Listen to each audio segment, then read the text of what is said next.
A semana passada eu expliquei sobre Prajna e agora vamos explicar por que é chamado de Prajna. Prajna é a verdadeira realidade, a sabedoria contemplativa, e as palavras são ditas ser Prajna em certo sentido. Como a sabedoria contemplativa, por meio de sua profunda dependência, pode perceber diretamente a verdadeira realidade Prajna. Portanto, também é chamada de Prajna. A sabedoria contemplativa é a causa e a verdadeira realidade é o efeito não efeito. Isto é, o nome do efeito obtido pela causa. Além disso, a verdadeira realidade não é o objeto de observação, mas a sabedoria contemplativa a observa indiretamente, através de objetos, sendo a condição que gera a sabedoria contemplativa. Também pode ser convencionalmente dito que vem da condição. O Prajna da verdadeira realidade, assim é chamada de Prajna. Enquanto as palavras, pelas suas capacidades de explicar a verdadeira realidade, é por meio dito gerar a contemplação que leva à realização da verdadeira realidade. Prajna.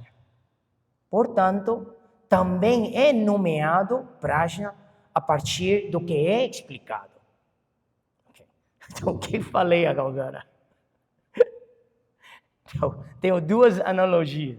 Okay. Primeiro, tem uma pessoa que pode ver, tem olho, pode ver, e tem a reflexão da lua no lagoa. E tem dedo dos textos, um dedo.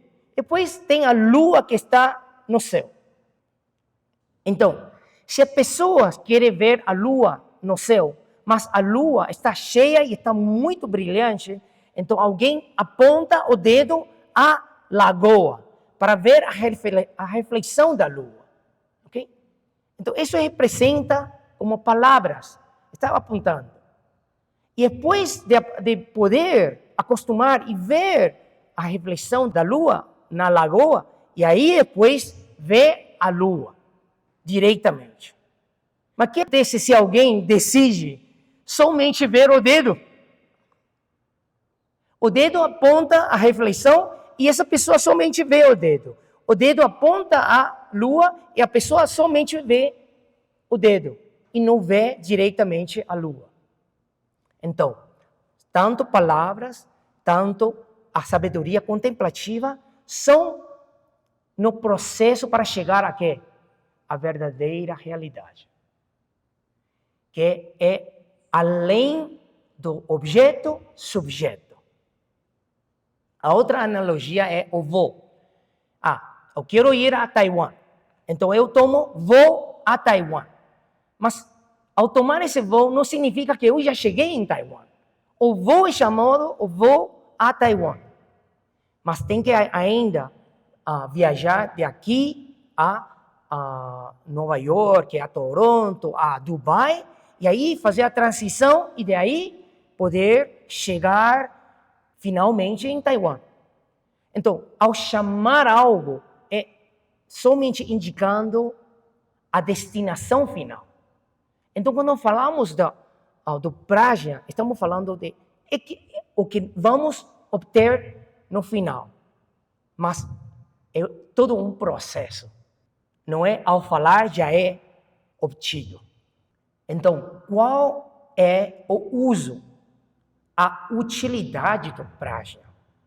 Falando de Prajna como a verdadeira realidade, esta é a natureza fundamental de todas as transformações, de todos os fenômenos. Já que todos os fenômenos são essencialmente sunya. Tanto os fenômenos mundanos quanto os transcendentes são estabelecidos com base na dependência condicionada.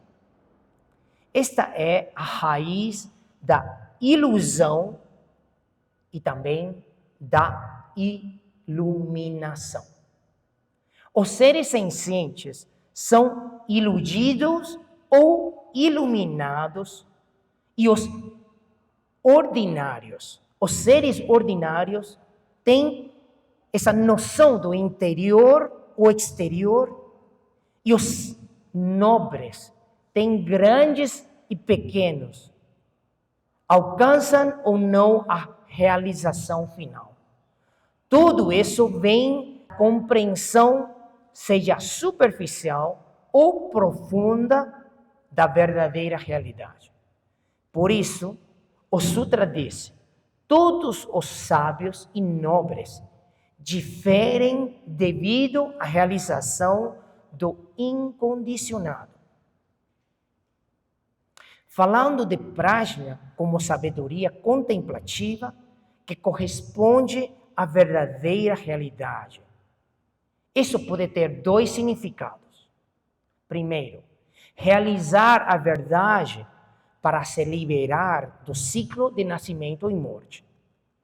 Todos os seres sencientes, por não perceberem a natureza sunya como a verdadeira realidade, são levados à contaminação e ao samsara, por meio do surgimento condicionado de causa e efeito, transmigrando no samsara. Para se liberar do ciclo de nascimento e morte, é necessário usar a sabedoria do não-eu como meio hábil. E esta sabedoria contemplativa, também chamada de visão correta, também chamada de contemplação correta, ou pensamento correto, ou vipassana, ou prajna. Ao induzir o prajna não dual, como além da dualidade do sujeito e objeto, permite a liberação das aflições. A sabedoria contemplativa do caminho da liberação é exclusivamente a sabedoria do não-eu. Por isso, disse-se, sem as três portas da liberação, não há sendeiro nem fruto. Então, quais são as três portas da liberação? Sunyata, sem marca e sem desejo. Segundo significado, guiar todas as práticas altruístas para entrar no mar da sabedoria. O maravilhoso uso do prajna, do Mahayana, não é apenas para a liberação individual, mas enfatiza as práticas altruístas para beneficiar aos outros. As práticas comuns de generosidade, de manter os preceitos, podem apenas resultar em bons renascimentos nos reinos celestiais ou humanos, mas não conduzem à liberação ou acumulam méritos para a realização da budidade. Os praticantes do veículo do Sravaka, os ouvintes, se liberam do ciclo de nascimento e morte, mas carecem de grandes ações para beneficiar os seres sencientes. O Bodhisattva combina a prática da sabedoria e da compaixão, obtendo liberação através da sabedoria do Sunyata.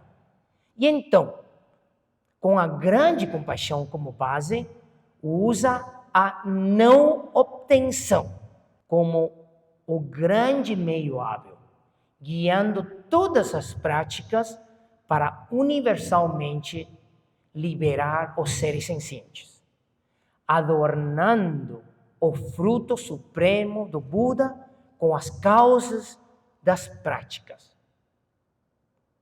E para que o prajna penetre a natureza sunha dos fenômenos, é necessário guiar as grandes práticas para a realização da budidade como objetivo, anuttara samyak sambodhi, a perfeita, correta iluminação.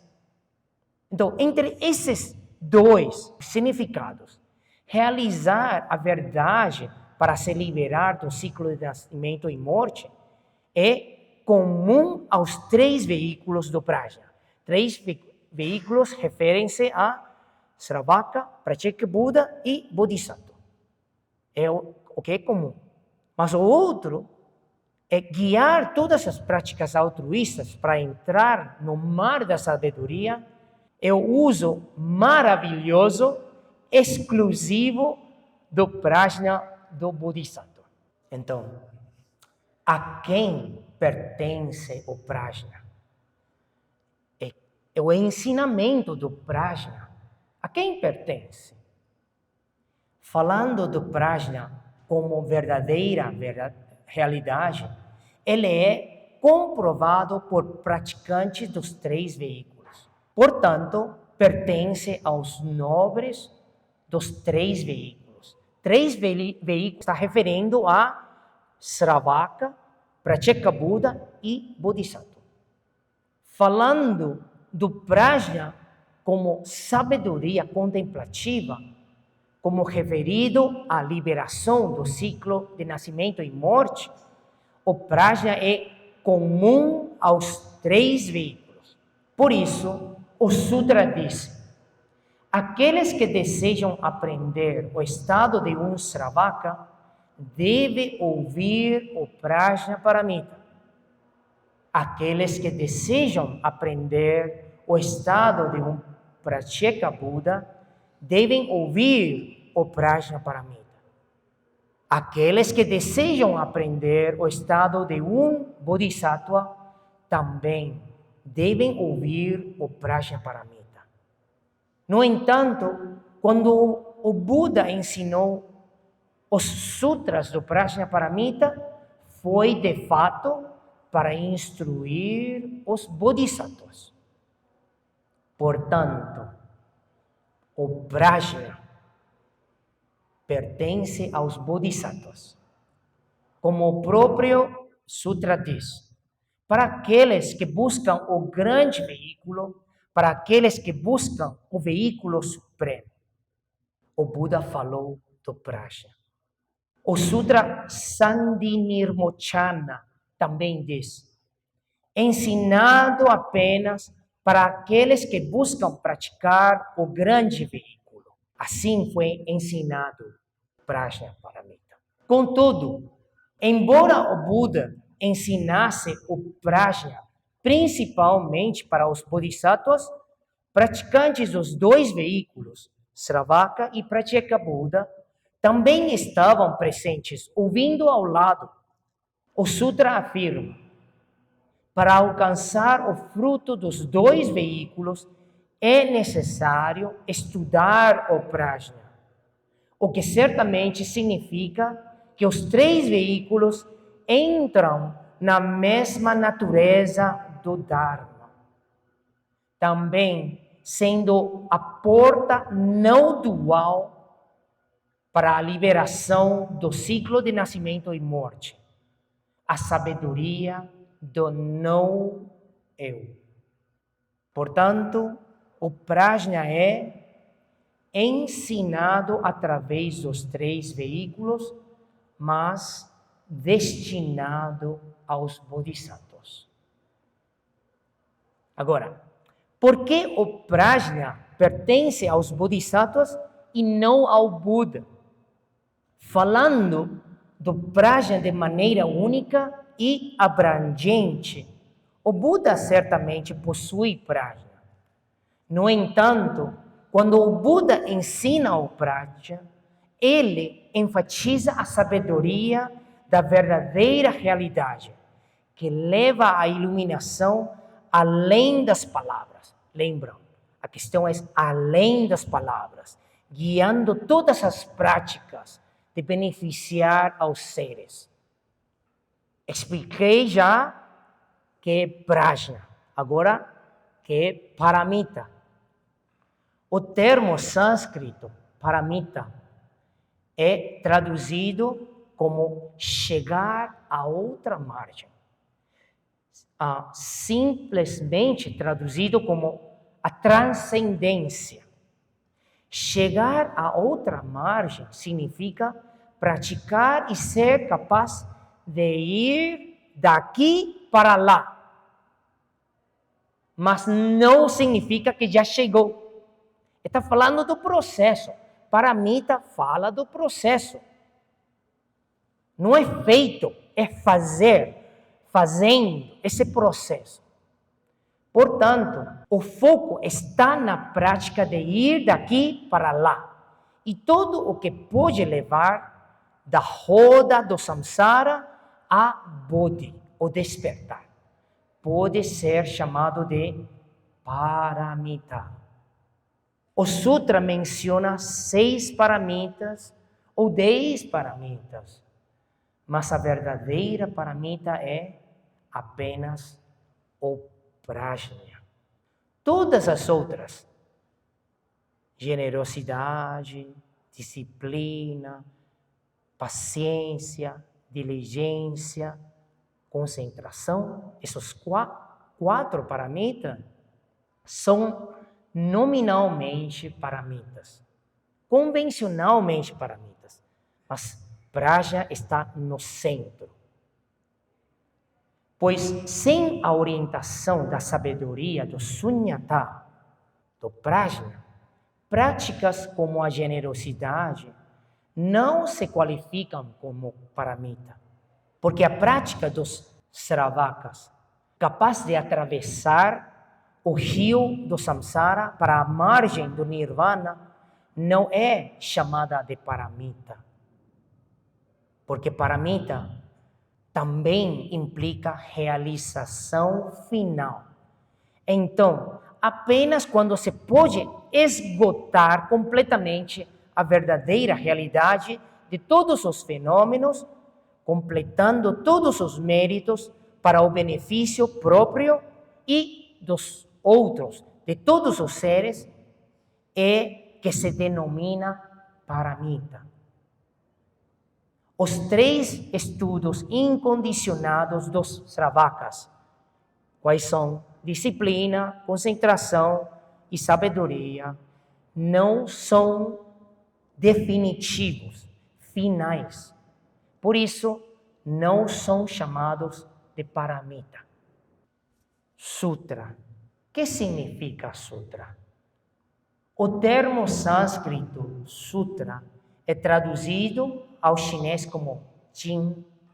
O significado original é fio, que tem a função de passar através e segurar juntos para não se perderem. Então, os ensinamentos do Buda, adaptados às disposições e circunstâncias, foram compilados pelos editores, os discípulos, para que o Dharma pudesse ser transmitido até os dias atuais. Assim como um fio passa através das flores, sem que se dispersem, e aí chegando a flores todos juntos, assim, daí ser chamado de sutra. Então, é como fio que passa as flores, os ensinamentos do Buda para poder ser transmitido até hoje. Esse é o significado do sutra. Então, eu mais ou menos expliquei palavra por palavra somente o título do Sutra do Diamante. E ainda não terminei, porque na próxima palestra vou dar ainda mais informação sobre esse título. Tá bom? Então, eu acho que vocês estão muito animados, curiosos de escutar a próxima palestra, não é assim? Então, quero assegurar vocês, sim, parece muito aborrecido. Às vezes, nossa, o que o mestre está falando? Não, estou plantando essas sementes. Porque quando entramos no Sutra e vamos falar palavra por palavra, frase por frase, explicar, vão ver que vai ser muito interessante. Muitas histórias sobre o Buda, como falava naquele tempo, os discípulos, muito interessante. Tá bom? Muito obrigado. Amitabha.